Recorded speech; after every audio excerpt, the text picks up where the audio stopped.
5.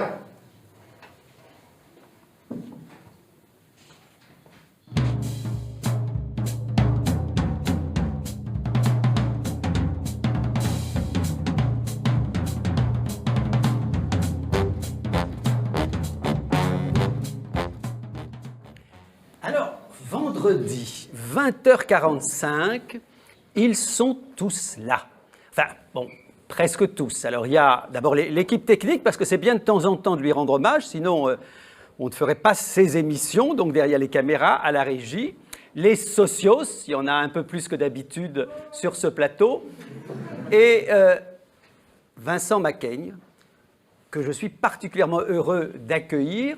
Je dirais que je suis particulièrement heureux de vous accueillir parce que de tous les affects que vous avez provoqués chez moi, comme metteur en scène et comme acteur, on va en reparler, le principal affect, c'est le plaisir. Ce n'est pas le seul. Vous avez généré chez moi parfois de la peur, parfois de la perplexité, mais en tout cas, le plaisir a toujours été là. Et vous me direz d'ailleurs peut-être qu'est-ce que vous cherchez à provoquer peut-être chez le spectateur. Et je voudrais commencer par vous rendre hommage. Alors, je pourrais rendre hommage au metteur en scène que vous êtes. Vous avez notamment monté Hamlet, par exemple. Vous montez encore actuellement, on peut le voir ou bientôt le voir, de nouveau En Manque et Je suis un pays. On pourrait vous rendre hommage comme acteur. Il n'y a pas longtemps, vous étiez dans le film Marvin ou la belle éducation d'Anne Fontaine. Et puis, le très, très grand public vous a découvert dans Le sens de la fête d'Éric Toledano et Olivier Nakache. Mais je voudrais vous rendre hommage d'une autre façon pour commencer, avec cette bouteille. Parce que vous avez remarqué, il y a un certain nombre de bouteilles sur ce plateau, ce qui est inhabituel à la télévision, mais sur Internet, ça n'est pas interdit. Et ceux qui ne le savent pas vont l'apprendre dans vos pièces de théâtre. On vous posera la question d'ailleurs de savoir pourquoi. C'est absolument classique qu'à un moment donné, vous fassiez monter les spectateurs sur la scène du théâtre pour boire, pour manger. Et très souvent, ce qu'on boit, c'est de la bière. Et par chance, je justifie vraiment pourquoi est-ce qu'on va boire de la bière pendant cette émission, et par chance, à Montreuil, où nous sommes installés, il y a une petite entreprise artisanale qui s'appelle la Montreuilloise, qui justement propose un large éventail de bières, et tenez-vous bien, de bières bio. Donc, on les remercie de nous avoir apporté quelques bouteilles. Ils organisent d'ailleurs chaque semaine des ateliers d'initiation au brassage de la bière. On peut donc aller soi-même faire sa propre bière. Et du coup, c'est mon premier hommage. Et peut-être, du coup, ma première question, c'est, vous avez monté, je l'ai dit, Hamlet, vos références, c'est Shakespeare, c'est Dostoïevski, c'est-à-dire un certain nombre d'auteurs qui ne sont pas les plus guélurons de la littérature ou du théâtre. Peut-être que ce n'est pas votre point de vue, mais en tout cas, ce n'est pas monté Feydeau, ce n'est pas monté, évidemment, Molière ou d'autres. Donc, ces auteurs qui ont une puissance extraordinaire, quand vous les montez, néanmoins, vous créez ce petit moment de rupture, ce petit moment de surprise, ce petit moment, on pourrait dire presque brechtien Il y a quelqu'un qui rentre. Quelqu'un qui a ouvert une bouteille de vin, quoi. C'est ça. Ah, d'accord. Mais moi, je veux bien un verre de vin aussi. Hein, un verre de vin n'est pas impossible. Romain peut apporter un peu de vin. Vous voyez le charme de ce genre d'émission, c'est-à-dire que notre ambition, c'est de devenir une télévision comme les autres, si j'ose dire. C'est-à-dire un jour, vous appuierez TF1 et puis vous dites non, je ne regarde pas TF1, je vais regarder le média. Bon, pour l'instant, on est sur Internet, donc on peut se permettre effectivement. Alors, est-ce qu'il faut que je le dise quand même, bien qu'on soit sur Internet, de boire avec modération, hein, je le précise, évidemment. Santé alors, santé à tous. Bon, c'est l'avantage, c'est que boire ou conduire, il faut choisir, mais par contre, boire ou regarder et faire de la télévision, on n'est pas obligé de choisir. Donc, je reviens sur ma question qui est sérieuse, c'est est-ce que vous pensez que le théâtre, alors même que vous avez ces références si puissantes, que le théâtre, d'une certaine façon, c'est pas grave, qu'on peut se permettre de créer ces moments de rupture que vous créez en faisant venir les spectateurs sur scène? De toute façon, non, le théâtre, c'est un événement, c'est un moment de vie. Et en plus de ça, Shakespeare, quand il montait ses pièces, on sait par des traces comme ça qu'il y avait beaucoup de vie dans ces pièces-là, en fait. Le théâtre élisabétain, c'était un théâtre très, très vivant et très bordélique. Ah bah merci beaucoup. Moi j'ai un assortiment de dont je change pour le vin. Bon bah santé encore. Et bah santé, tout le monde me dit santé en boucle. Santé. Non mais en fait, je bois. Du coup, non, mais c'est vrai que le théâtre élisabétain, c'était un théâtre très bordélique. Hamlet, c'est pas une pièce qui est si propre qu'on peut le croire, même à l'époque. En fait, c'est le temps qui a un peu amidonné comme ça ces artistes. Quand vous dites Molière, par exemple, Molière, quand il avait monté Don Juan, c'était interdit au bout de, je crois, 10 jours. C'était censuré tellement ça a été un scandale, en fait, à l'époque, et pour le public et pour les critiques. Parce qu'il attaquait vraiment Dieu, enfin, pas Dieu, mais la religion, il attaquait les pères, il attaquait plein de choses. Donc souvent, le temps fait qu'on amidonne un peu les artistes. Mais en fait, quand on regarde et qu'on gratte bien et qu'on lit des œuvres comme ça classiques en se disant bah non, ils existent, ils sont là, on se rend compte que souvent, c'est des gens qui se sont battus pour une idée de la vie. Alors, justement, ce qui est frappant, c'est que lorsque, en 2011, vous avez été à Avignon avec une réadaptation d'Hamlet que vous avez appelée « Au moins j'aurais laissé un beau cadavre », beaucoup de gens vous ont découvert. Déjà, ce n'était pas encore le très grand public, comme je le disais pour Le sens de la fête, mais il y a quand même eu beaucoup de gens qui vous ont découvert à ce moment-là.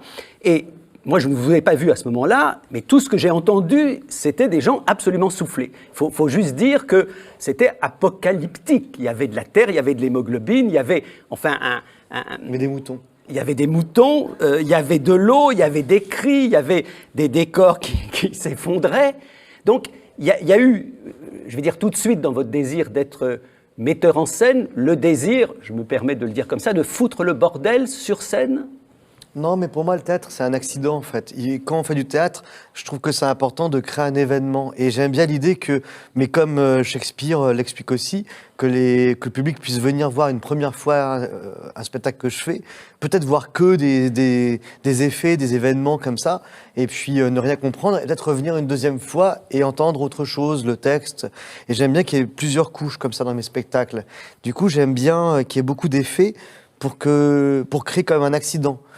Comme ça, je sais pas, peut-être que j'ai tort, mais j'ai l'impression que le public, il peut avoir comme une sensation, mais il a pas le temps de tout comprendre. Et j'aime pas quand le public peut avoir le temps de tout comprendre au moment où on le fait. J'aime bien l'idée qu'il puisse décanter en fait une pièce et puis y réfléchir et peut-être revenir et encore voir d'autres choses, qu'il y ait plusieurs tiroirs en fait.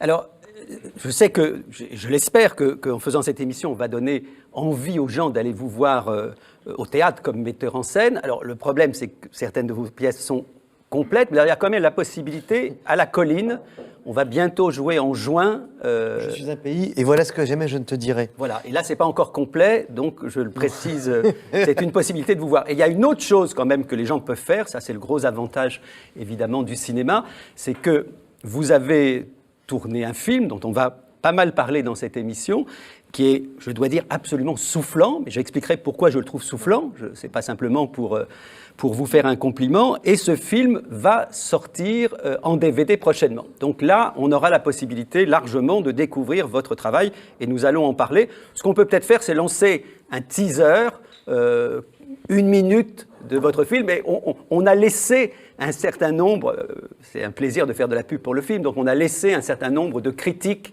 qui ponctuent cette petite bande-annonce, ce petit teaser, qui dit comment le film, qui était à Cannes donc, a été accueilli et qui va sortir en DVD pour le réconfort. On regarde. C'est en France, c'est dur. Hein. T'es entouré de cons là, qui font du jogging tous les matins, parce que c'est fun, on fait du jogging. Pays de cons là. Toi, ta putain de famille à con, ta putain de France là, ta putain d'Europe, elle s'est construite sur des mecs comme moi. T'es pauvre, tu resteras pauvre. Même si tu deviens riche, tu resteras pauvre. Tout ce que t'as rêvé d'avoir, la famille l'a eu depuis tout le temps. Donc c'est vraiment autre chose à penser. Mais je pense même que dans des siècles et des siècles, tes descendants, ils resteront pauvres. C'est de naissance, il y a des gens qui naissent avec le pactole. Puis vous, c'est pas à vous. C'est con, on pourrait collaborer, mais non. C'est pas grave d'être pauvre. Arrêtez, lâchez-nous.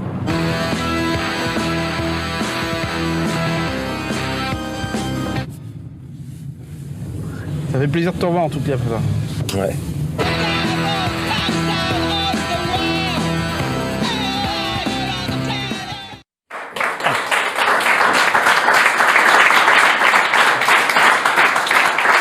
Je vais vous dire, ce que je trouve déjà réconfortant dans ce film, on le comprend avec le teaser, ce que je trouve réconfortant, c'est que c'est un film qui ne prétend pas que les classes sociales ont disparu, c'est le moins qu'on puisse dire. Il est au contraire fondé là-dessus. Moi, ce que je trouve extraordinaire avec, si je peux une seconde, et on va être bien obligé de le faire par les politiques, ce que je trouve extraordinaire avec nos gouvernants ou les possédants, c'est que ils sont un peu comme le diable. C'est-à-dire le diable, on dit souvent que son plus grand succès, c'est de faire croire qu'il n'existe pas. Pour les possédants, leur plus grande victoire, c'est de faire croire que les classes sociales n'existent pas. Que grosso modo, il y a éventuellement 2-3 milliardaires ici ou là, un peu extravagants, qui habiteraient dans leur tour d'ivoire. Il y aurait quelques pauvres extrêmes, et puis il y aurait une immense catégorie étrange de classe moyenne qui, grosso modo, remporterait 99% de la population parce que c'est les gens qui auraient une voiture ou qui auraient... Bon. Dans votre film, on découvre une vraie complexité des situations de classe. Je résume, si vous me le permettez, pour ceux qui ne l'ont pas encore vu, sans spoiler le sujet. On a vu 2 des personnages principaux du film. Ils sont copains d'enfance. Ils sont chacun mariés, ou ils ont une compagne. Il y a un 3e personnage central qui, lui aussi, était à l'école avec les 2 autres. Et on a compris qu'ils n'avaient pas socialement les mêmes positions. Grosso modo, on peut dire qu'il y en avait un qui était aristocrate, propriétaire terrien, en tout cas fils d'aristocrate et de propriétaire terrien, donc il appartenait à une classe sociale très élevée. Il y en avait 2 autres, finalement, qui n'ont pas eu le même destin, mais qui étaient plutôt partis d'en bas de l'échelle. Un qui est resté en bas de l'échelle, qu'on ne voit pas dans cette scène, qui est resté donc pauvre, qui est d'ailleurs un petit peu, on va dire quoi, neuneux par certains côtés, en tout cas qui n'a pas l'air d'être le plus intelligent de tous. Bon, je ne sais pas si c'est comme ça que vous l'avez voulu, mais c'est comme ça qu'on le voit. Et puis il y a celui qu'on voit là, qui est le plus nerveux, le plus décidé, et qui s'est progressivement enrichi, qui est effectivement parti du bas de l'échelle. Et donc, c'est les rapports entre ces 3 hommes, mais aussi leurs femmes, donc 3 couples. Et on s'aperçoit en tout cas qu'on a effectivement un film où les classes sociales sont présentes. Peut-être pouvez-vous nous dire pourquoi avoir voulu à ce point présenter ce que vous-même vous appelez la fracture sociale? Non, mais là, c'est comme vous l'avez dit, en fait, je trouvais déjà que c'était important de redire des choses très simples comme ça, qui sont plus trop dites. Et c'est vrai que c'est assez étrange. Des fois, j'ai fait des débats dans plein de villes en France, et puis alors, c'est très étrange. Mais bon, enfin, moi, en tout cas, j'ai pas de jugement de valeur là-dessus. Mais c'est vrai qu'il y a des gens qui disent non, ça n'existe pas.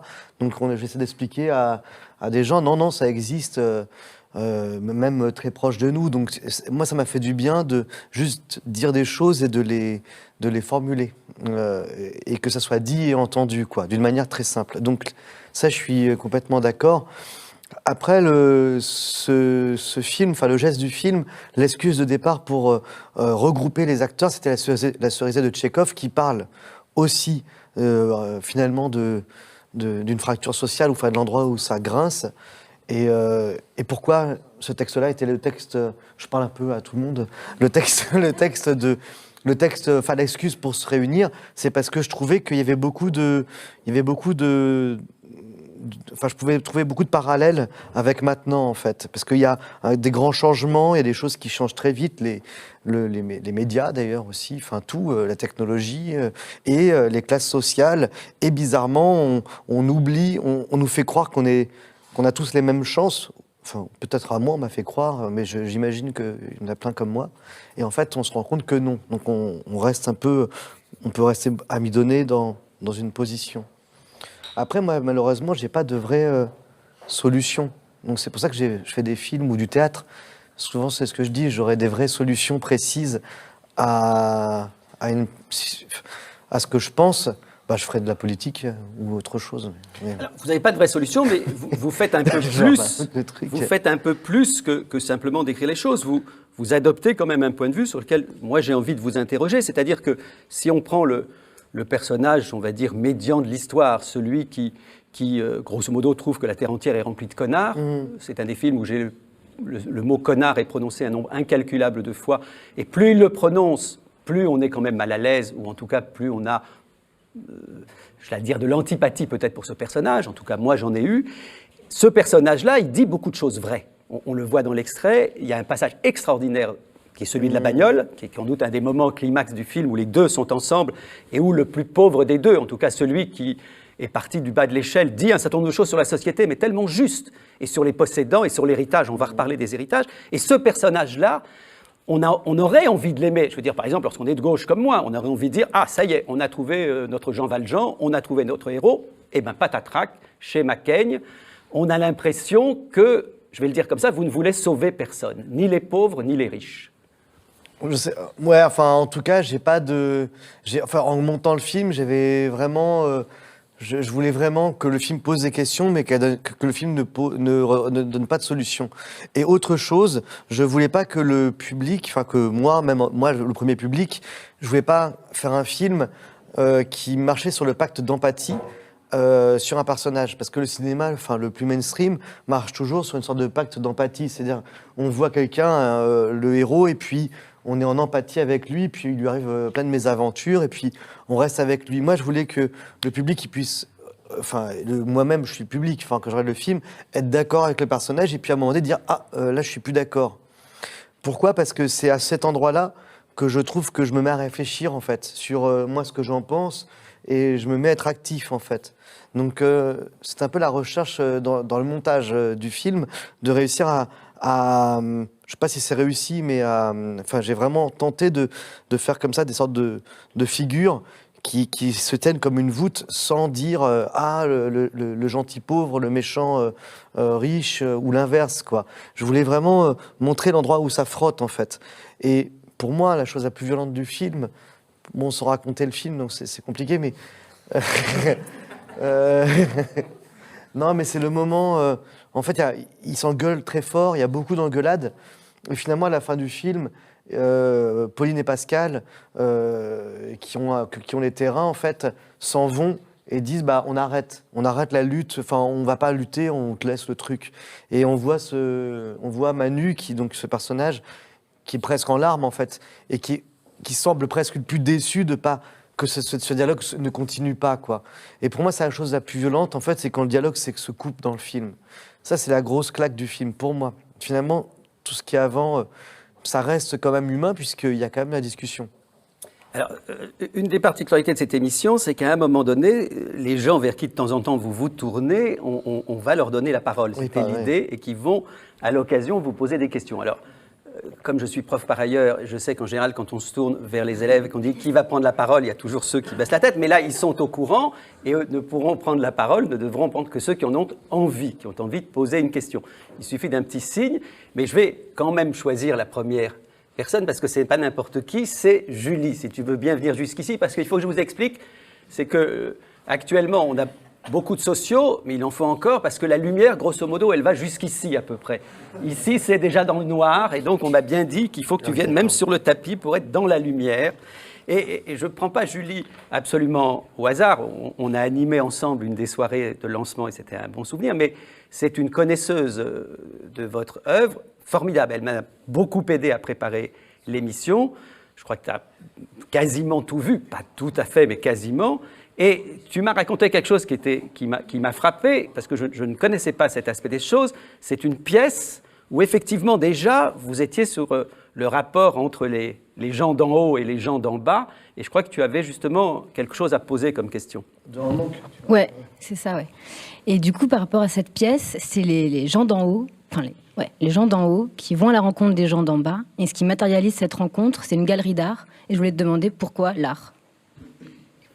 Ah, c'est... ouais. Non, mais en fait... j'essaie de me mettre en place parce que c'est une longue réponse que j'ai dans la tête. Parce que, en fait, En Manque et Je suis un pays, c'est quand même des spectacles que j'ai créés en Suisse, à Lausanne. Parce que le théâtre de... J'explique une réponse un peu longue, mais... Ouais. Et du coup, il faut que j'arrête de te parler, il faut que je parle... Tu peux rester d'ailleurs, tu peux rester là, Julie. Reste là, Julie. C'est à toi qu'il répond.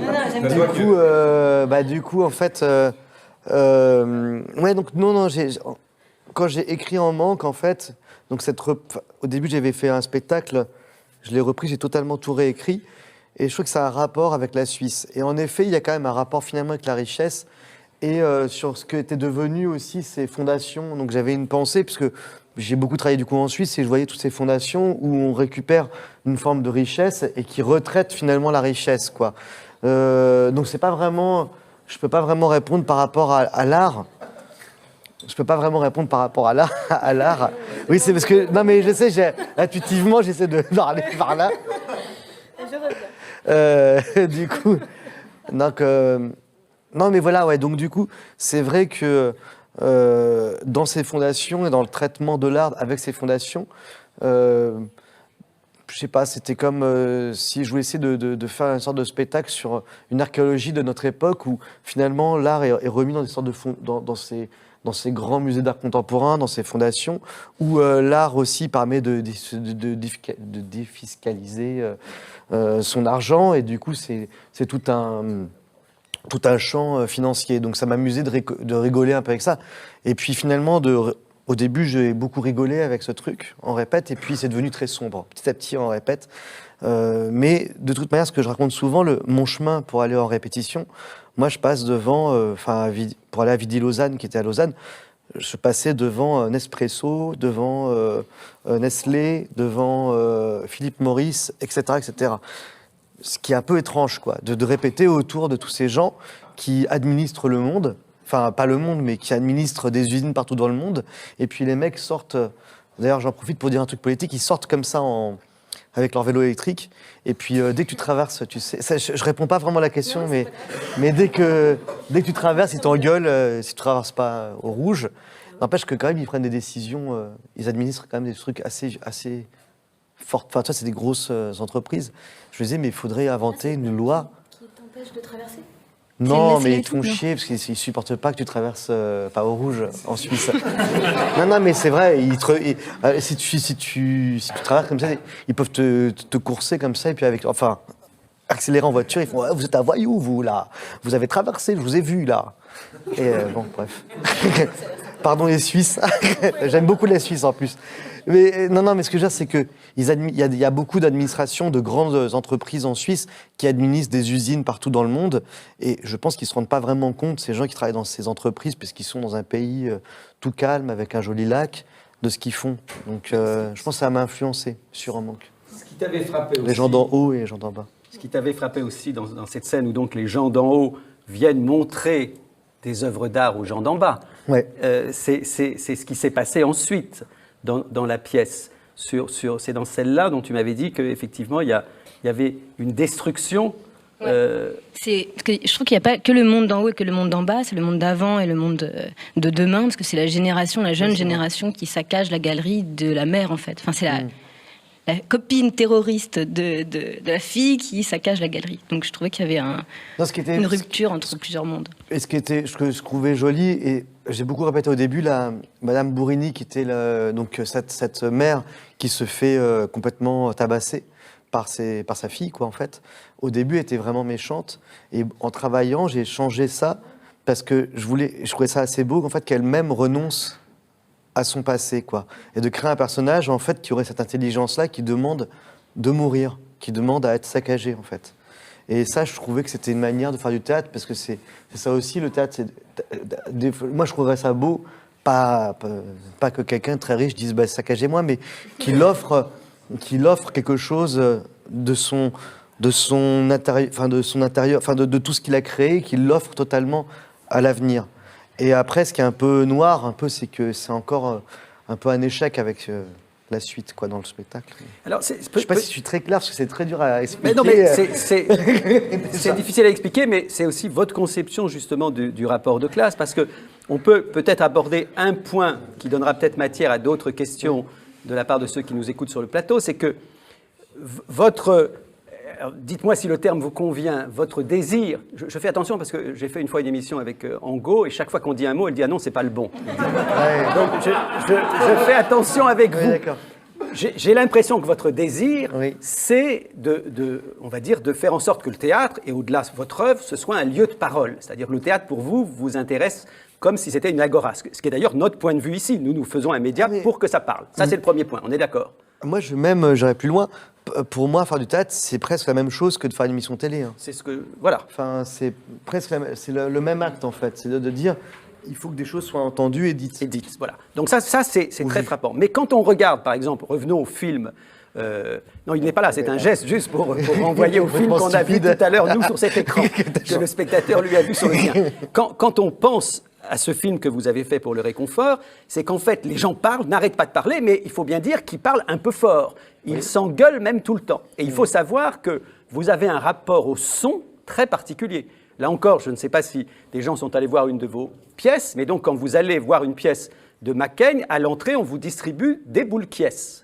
Parce qu'on voudrait effectivement éviter de tomber, j'imagine, sous le coup de la loi.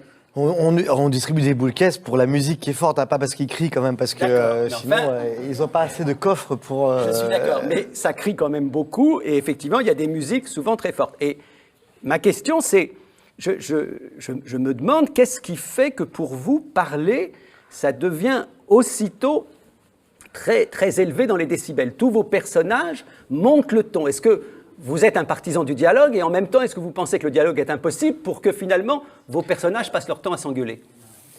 J'ai plusieurs réponses à la même question. Enfin, par contre, au théâtre, en fait, tout simplement, je l'ai fait parler fort parce que je déteste comme ça, mais moi c'est mon goût. Hein. Ça peut être super, mais j'aime pas les spectacles où les acteurs parlent comme ça pour qu'on les entende d'une manière un peu étrange, quoi, comme ça. Ça, j'aime pas trop. Donc, quand on a commencé à jouer dans des plus grandes salles, évidemment, quand on parlait à très peu de monde, on parlait plus bas, puis d'un coup, ça a été plus grand. Du coup, j'ai dit aux acteurs, il faut parler à plus de gens, donc à 1000 personnes. Donc, la voix se lève, parce que j'aime bien la prise de parole réelle. Et donc, cette prise de parole réelle, s'il y a plein de gens et qu'on essaie de prendre la parole, on lève la voix, mais comme un discours politique ou n'importe quoi. Après, par contre, aussi, j'ai une autre réponse. Par exemple, Pour le Réconfort, ils s'engueulent. Et ça, c'est aussi une des raisons. C'est que s'ils parlaient tranquillement, d'une manière très posée, ça serait deux personnages très intelligents et qui débattent sur un sujet. Et moi, c'est pas les personnages que je voulais montrer. Je voulais montrer des gens qui sont à bout et qui sont à des moments... merci beaucoup. En fait, je crois que j'ai regardé une fois, mais je la connais pas. Il n'y a pas une émission où les gens se bourrent la gueule. Ah oui, voilà, c'est ça. Non, mais c'est un hommage à Michel Pollack aussi qu'on fait ici. Ça, c'est évident. Alors, voilà. Pardon, donc vous disiez que s'il parlait doucement... Donc non, voilà, s'il parlait doucement, il dialoguerait. Et ça serait deux personnes très intelligentes qui dialogueraient, qui raisonneraient, en fait. D'un coup... Quand ils se crient dessus, c'est organique et c'est quelque chose qui sort malgré eux, en fait. Et du coup, c'est pas une parole intelligente, mais c'est une parole qui est sous le coup d'une émotion ou d'un trop-plein. C'est pas pour les mêmes raisons. Voilà. Et il y a des moments, même quand on parle de politique ou d'histoire d'un pays, il y a des moments où on peut débattre et puis des moments où des choses sortent beaucoup plus fortes parce que, voilà, il y a on a trop retenu. Les personnages retiennent beaucoup. Quand je... Alors, je vais redonner la parole, si tu veux bien avancer et prendre le micro. Voilà, sous la lumière. Voilà, là tu as la lumière, c'est parfait. Bonsoir. Je voulais savoir, en fait, j'aime bien les acteurs engagés, j'aime bien Gilles Perret, je sais pas si vous connaissez Le Petit Quinquin, c'est vraiment des films qui permettent de montrer un petit peu le malheur. Dire neuneux d'une partie de la population, c'est pas forcément très appréciable, mais je me rends compte, je travaille dans le Nord, il y a beaucoup de gens qui sont comme ça, mais c'est pas forcément un manque d'intelligence, c'est juste qu'ils n'ont pas forcément la même façon de parler. Je voulais savoir en fait d'où est venu votre engagement pour montrer justement un peu cette partie de la France. Alors, je réponds rapidement. Là, les acteurs, par exemple, Pour le Réconfort, c'est des acteurs avec qui j'ai travaillé au théâtre et que je connais depuis 20 ans et qui sont pas spécifiquement... Alors, Manu est du Nord, quoi, par exemple, mais il n'y a pas de... Ils ne sont pas spécifiquement d'une région. Hein. On travaille ensemble beaucoup et en fait, du coup, ils interprètent quand même des rôles, quoi. Après, c'est le sujet du film. Et le sujet du film, en effet, il y a quelque chose qui parle d'une difficulté sociale, de rêves que des gens auraient eus et qui qui ne sont pas arrivés ou qui ne sont pas arrivés comme ils l'auraient pensé. Et ça, je veux dire, même en étant metteur en scène, par exemple, je suis un peu, pas chef d'entreprise, mais chef de groupe, bah même ça, par exemple, au théâtre, ce que je disais tout à l'heure, on en parlait avant, mais des fois, je charge de l'argent et j'ai même moi-même pas assez pour me dire, tiens, je peux payer les gens pour qu'ils vivent décemment, par exemple, à Paris, parce qu'ils vivent à Paris. Et en plus de ça, quand je parle de trucs comme ça, un peu bêtes et méchants, il y a pire, hein, il y a largement pire, mais on est déjà dans un truc social qui grince, quoi. Parce que je vois, à partir d'un certain âge, les gens peuvent toujours pas louer d'appartement, toujours pas s'acheter d'appartement, toujours pas rien, en fait. Ils sont dans une sorte de précarité réelle, et on n'arrive même pas à imaginer la précarité où ils sont. C'est-à-dire que vraiment, qui est grave, quoi. Je pense, c'est rien par rapport à plein de choses, mais je veux dire que même moi, dans mon petit monde, je la vois. Donc, je me dis, tiens, il y a quelque chose qui m'éventre ou qui me fait mal. Donc j'imagine que il y a quand même des problèmes largement pires que les miens ou ce que je vois. Donc je me dis, il y a quand même de graves problèmes. Je voulais savoir, est-ce que vous essayez d'apporter justement vos productions au plus près de ces gens-là ou pas ? Parce que ce sont des gens qui n'ont pas forcément le temps d'aller au cinéma. C'est une bonne question. Mais alors souvent, on croit que les artistes apportent ou non des productions à des endroits. Là, c'est une bonne question parce que je peux répondre. Il y a une responsabilité des programmateurs, que ce soit les programmateurs de salles de cinéma ou de théâtre. Cette programmation-là, nous, artistes, moi, je suis ravi de pouvoir accompagner mes spectacles dans plein de villes différentes, mais il s'avère qu'il y a des villes où je ne suis pas programmé parce que les programmateurs ne croient pas dans le film, se disent mon public, c'est pas ça. Ça ne parlera pas à mon public. Donc il y a une forme de mini-censure. Alors chacun a son point de vue, quoi. Mais c'est vrai que qu'on croit que c'est les artistes. On fait porter ça comme une charge aux artistes, mais non, en fait, c'est vraiment la responsabilité des programmateurs des salles de cinéma. Donc, il faut dire aux gens d'aller voir les salles de cinéma, d'aller voir les programmateurs des théâtres ou même des musées d'art contemporain, dire pourquoi on n'a pas le droit à ces œuvres-là, parce que c'est eux qui choisissent. Et donc, du coup, s'il y a des films un peu mainstream en bloc dans des villes et très peu de films, on va dire, plus d'art et d'essai ou plus coup de poing, engagés, c'est des choix du cinéma. Donc, il faut savoir que le public, lui, il a un truc à dire. Hein, parce que quand il dit... Ce qui était très beau, c'est que beaucoup de gens, sur les réseaux sociaux, me disaient « Mais pourquoi il n'est pas dans cette ville ?» Et je disais « Dites-le au cinéma, quoi. C'est pas mon problème, c'est le problème du cinéma. Donc, moi, je serais ravi d'y aller. » Ils allaient le dire, et c'est arrivé. Le public a un peu forcé des cinémas à sortir mon film. Donc, avant que tu partes, je ne voudrais pas... Tu n'as pas vu le film, je ne voudrais pas que tu penses que j'ai évoqué le fait que, on va dire, le prolétaire ou l'un des prolétaires qui s'appelle Laurent, je l'ai dit que j'ai trouvé un peu neuneux, pas du tout parce qu'il serait au bas de l'échelle sociale ou qu'il aurait un accent. Il se trouve, alors je suis obligé de le préciser, bon, je spoil une scène, si je ne me trompe, son épouse donc qui est Joséphine, se retrouve à un moment donné dans un bal, pas une balle, hein, une soirée animée, et c'est bien Joséphine qui se met à embrasser de façon assez goulue Pascal. Et donc devant son mec, donc devant, et il faut bien dire qu'il réagit quand même, le neuneu en question, très faiblement. Alors évidemment, j'ai dû m'identifier. Pas complètement neuneu hein, non plus. Non, mais enfin, je sais pas, moi, on embrasserait ma femme devant moi, parce que c'est ce qui se passe et il réagit de façon... Bon, et c'est quand même un personnage qui, moi je l'ai pensé, qui courbe un peu les chines dans le film. Non, je suis pas d'accord, parce que c'est tellement violent ce qui se passe au moment de cette soirée que je pense que c'est pas si facile de réagir, je pense. Enfin, moi, je réagirais pas. Ben moi, si. Bon, bah voilà, moi je suis neuneux. À bon entendeur, salut. Mais par contre, moi je trouve que la situation est tellement violente que, dans la vérité, moi je me dis que ça serait compliqué de réagir. Mais ça, c'est mon avis à moi. Justement, on peut revenir sur ce personnage de Laurent, c'est-à-dire celui qui, à la différence de... Par contre, c'est vrai que j'ai fait quelques gags avec ce personnage, quelques petites notes d'humour des fois, donc des petits trucs où il est un peu bizarre. Oui, quand il sourit un peu dans la voiture. Oui, il sourit un peu. Mais d'ailleurs, on peut l'évoquer, je ne doute pas que vous ayez de la sympathie d'ailleurs pour ce personnage, parce que le personnage, je saute dans les films, mais Le Sens de la Fête, qui a été un succès phénoménal, enfin, je ne sais pas combien de millions d'entrées, et qui est quand même extrêmement réussi, vous incarnez un personnage on peut dire le personnage en pyjama, c'est-à-dire que, bon... Oui. Alors, je ne vais pas reprendre le terme désagréable de Neuneu, mais c'est un personnage lunaire, en tout cas, un personnage assez étonnant. Lui, pour le coup, incroyablement attachant. Il y a quelque chose qui est-ce que c'est paradoxal? C'est-à-dire qu'à la fois, vous êtes tellement pointu, on le voit dans votre façon d'expliquer vos films ou votre œuvre, tellement pointu, tellement près d'un certain nombre des grandes œuvres, et en même temps, vous réussissez au cinéma, alors vous allez me dire, c'est ça le talent de l'acteur, vous réussissez à incarner un certain nombre de personnages démunis, on a l'impression, devant la vie, paumés, comme dans Le Sens de la Fête. Est-ce que vous avez l'impression que c'est vraiment aux antipodes de ce que vous êtes, moi je ne vous connais pas dans la vie, ou que finalement, il y a une proximité avec ce paumage-là chez vous? Ah, non, mais moitié-moitié. Je sais pas comment expliquer.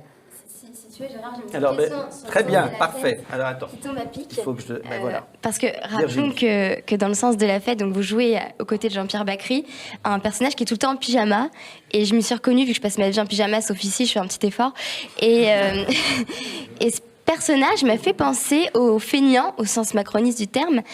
Et est-ce que vous êtes un feignant au sens macroniste du terme, comme peut-être ici parmi nous, certains le sont? Alors je sais pas qu'est-ce que ça veut dire au sens macroniste. J'arrive. Est-ce que vous êtes un feignant, c'est-à-dire quelqu'un qui ne crée pas de grandes entreprises? Vous voyez, vous avez fait un film qui n'a pas été distribué partout. Par exemple, moi, j'ai voulu le voir et j'ai pas pu le voir parce qu'il passait pas au ciné à côté de chez moi. Donc, j'ai dû attendre qu'il sorte. Heureusement, Julie m'a bien informée. Et c'est le sens de ma question. Je sais pas si vous me comprenez parce que je suis un peu feignante de la parole aussi.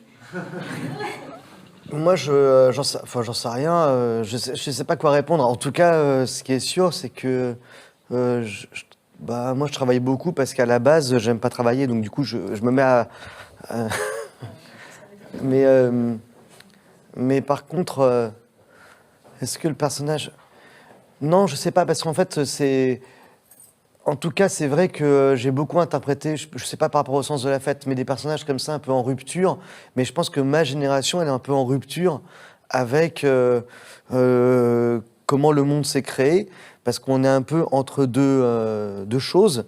On a été élevé quand même avec l'idée d'une sorte de méritocratie, mais qui est un peu foirée. Et puis, du coup, on se retrouve un peu dans une sorte de situation un peu bizarre. On est encore jeune, très vieux, voilà, comme des choses comme ça. Et d'un coup, il y a plein de réalisateurs avec qui j'ai travaillé qui ont écrit des personnages en fait qui sont un peu en rupture, mais c'est parce que eux-mêmes le sont en fait. C'est pas un genre ou quoi. C'est juste parce que ça a été très très dur et c'est très dur pour survivre. Et puis qu'il y a une sorte d'étonnement. Enfin, c'était sidérant, je pense, parce que, en tout cas, moi, par exemple, quand j'avais 18 ans, je pensais que j'allais pouvoir, comme ça, pas grimper des échelons au sens de devenir très riche ou quoi, mais juste un peu mieux vivre normalement, quoi. Et en fait, plus moi j'avançais, plus, en fait, c'est aussi la ville de Paris, hein, enfin, mais c'était plus cher d'habiter, plus cher de vivre. Donc, en fait, on a comme stagné tout le temps, en fait, malgré tout. Et il n'y a pas que moi, plein de gens. Donc je pense que c'est un miroir de ça. Mais c'est pas un miroir de comment on travaille ou de ce que c'est, parce que faire un film, c'est très laborieux, c'est très très dur. Donc c'est la réussite, ça, je sais pas, ça veut rien dire. Là, j'ai visité des appartements, ouais, aujourd'hui. Et du coup, je parlais avec un propriétaire. Bon, je sais pas s'il regardera le truc, complètement taré. Et il me dit, mais moi j'ai eu la chance de faire faillite. Et alors je dis, ah bon, et tout, et de combien? Il me dit, 80 millions d'euros. J'ai perdu 80 millions d'euros. C'est un truc énorme.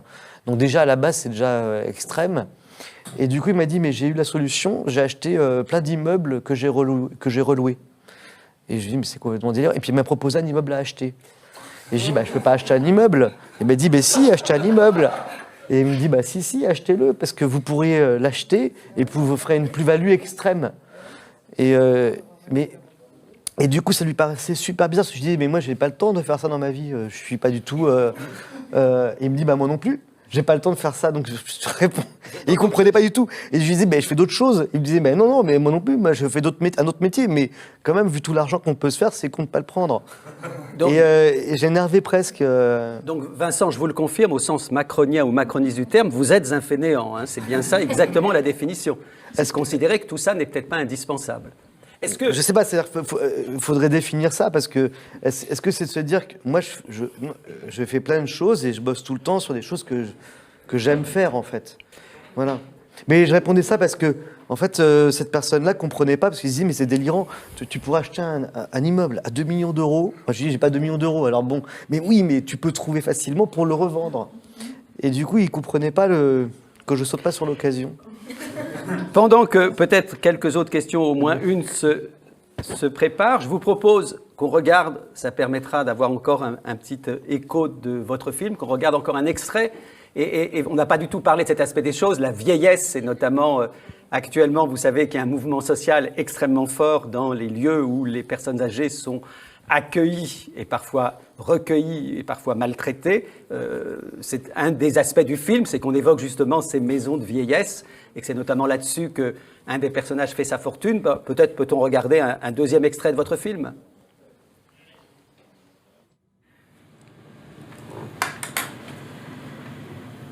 Je me balade dans cette ville, on s'occupe des vieux, parce que comme ça. Pourquoi vous préférez quoi, les vieux? Vous préférez qu'on les laisse crever comme à la SPA, comme un chien? De m'occuper et de me préoccuper des vieux. Bah évidemment, vous, ils sont morts. Pas de problème. Mais vous êtes nés, vous avez tout eu sur un plateau en or. Avec Emmanuel, nous, on a tout fait de nos mains, hein. On n'avait rien au départ. Vous croyez quoi? On dirait que c'est de ma faute si je suis riche. Mais c'est pas de votre faute. Mais simplement, venez pas me donner des leçons à moi non plus. Qu'est-ce que ça veut dire, là, de le prendre de haut parce qu'on s'occupe des vieux? Mais heureusement, vous avez un vieux au-dessus de vous. Il vous a donné du pognon et en plus, il est mort, vous avez la paix.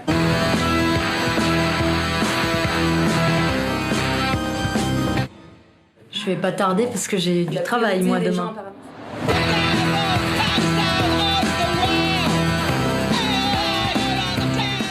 Allez-y. Alors...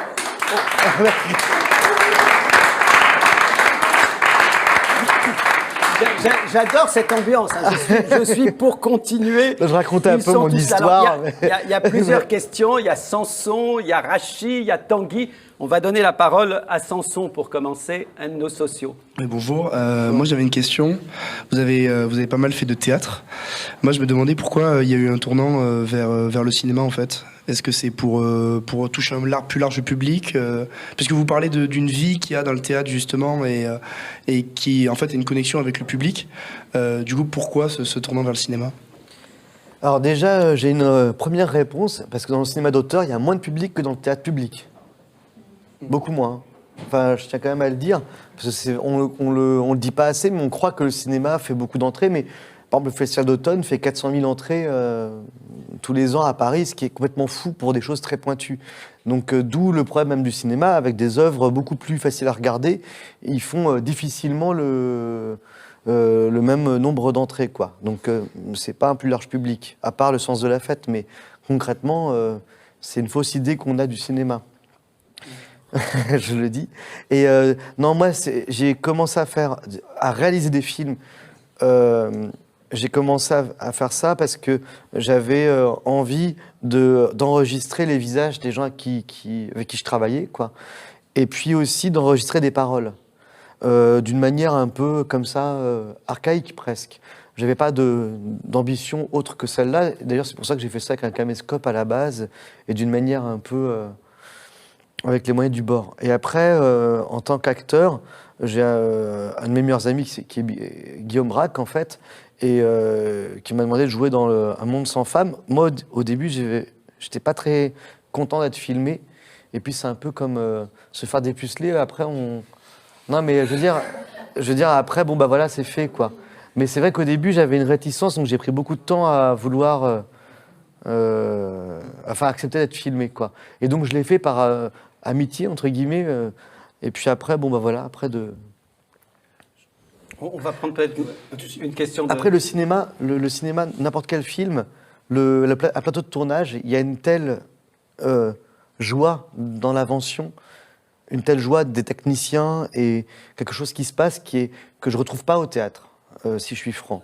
Par contre, je retrouve quelque chose au moment du jeu et avec le public, mais le moment de la création, il y a quelque chose d'unique d'un plateau de cinéma, en fait, sur la création. Rachid, si tu veux bien venir. Merci Samson. Alors moi, j'ai vu une seule de vos pièces, c'était Idiot.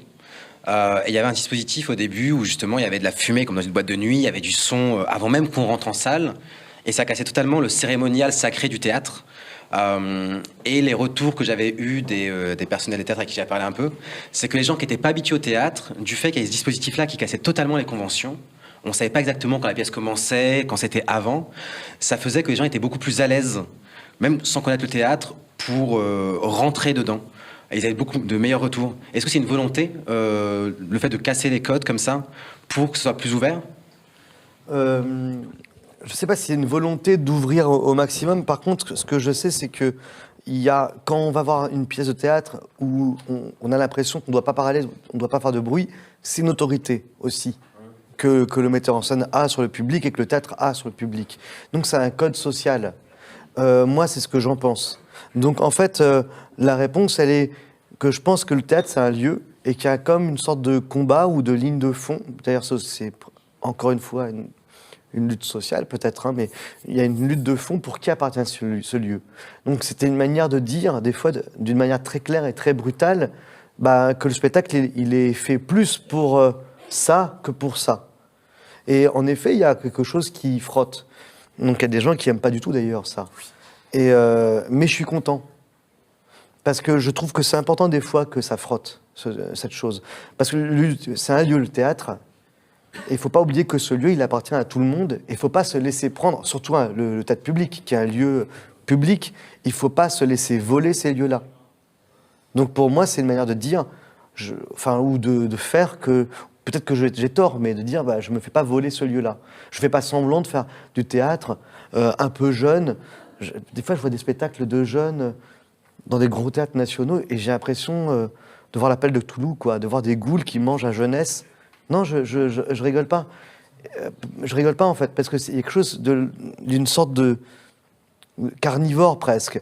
On regarde comme ça ces œuvres-là, elles ne font rien, les œuvres, et juste ils se font manger un peu de leur temps, en fait.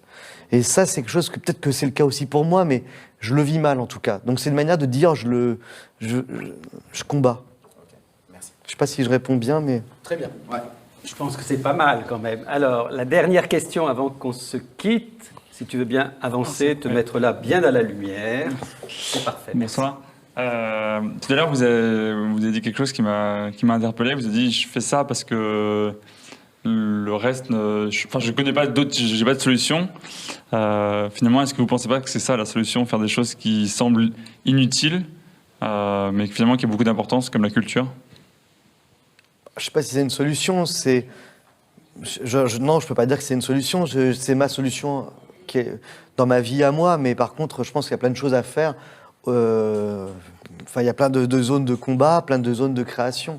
Chacun prend sa route, quoi. Par exemple, quand j'ai fait Pour le réconfort, j'aurais pu essayer de monter un film d'une manière classique, mais pour moi, c'était important de faire cette route-là pour presque prouver que ce système-là, on pouvait le transpercer, quoi. Donc, du coup, c'est une forme de combat à ma façon. Je dis pas que c'est pas une bonne, c'est la mienne, quoi. Je pense qu'il y a plein de choses à faire, il y a plein de choses à inventer, il faut inventer plein de choses. Moi, ça m'a vachement touché parce que je connaissais Monsanto, là, je parlais tout à l'heure, mais j'ai redécouvert Monsanto grâce à je sais pas si vous l'avez vu, là, une exposition, j'ai plus le nom malheureusement, j'ai oublié le nom d'un photographe qui a fait toute une étude sur Monsanto. J'ai trouvé ça assez fort, par exemple. Donc ça, c'est du documentaire, presque. Enfin, si, c'est du documentaire photo. Ça m'a vachement instruit. Et en plus, j'ai découvert, alors je ne vais pas le dire, mais j'ai la goutte. Et alors, je viens de découvrir que les sodas, donc c'est Monsanto, parce que Coca-Cola, Sprite, tout ça, donnaient la goutte.